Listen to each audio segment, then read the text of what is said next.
પ્રાર્થના સંદેશ ન્યૂઝમાં આપનું સ્વાગત છે। ઠાસરા પોલીસનો મોટો દરોડો। સાડેલી ગામે રિક્ષામાંથી 30 પેટી ઇંગ્લિશ દારૂ ઝડપાયો।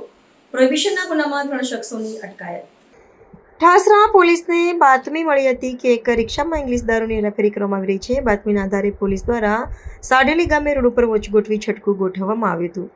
તે દરમિયાન એક શંકાસ્પદ રિક્ષા આવતા પોલીસે તેને અટકાવી તપાસ હાથ ધરી હતી। તપાસ દરમિયાન રિક્ષામાંથી આશરે 5 થી 7 પેટી જેટલો ઇંગ્લિશ દારૂ મળી આવ્યો હતો। વધુ પૂછપરછ અને તપાસ કરતા આરોપીઓ પાસેથી કુલ 25 થી 30 પેટી જેટલો ઇંગ્લિશ દારૂ મળી આવ્યો હતો। આ સમગ્ર કાર્યવાહી દરમિયાન ઠાસરા પોલીસે 3 શખ્સોને ઝડપી પાડી તેમની સામે પ્રોહિબિશન અધિનિયમ હેઠળ ગુનો નોંધી કાયદેસરની કાર્યવાહી હાથ ધરી છે। બ્યુરો હેડ બસર મલિક, ડાકોર। પ્રાર્થના સંદેશ ન્યૂઝની તમામ લેટેસ્ટ અપડેટ્સ માટે ચેનલને હમણાં જ લાઈક, શેર અને સબસ્ક્રાઇબ કરો।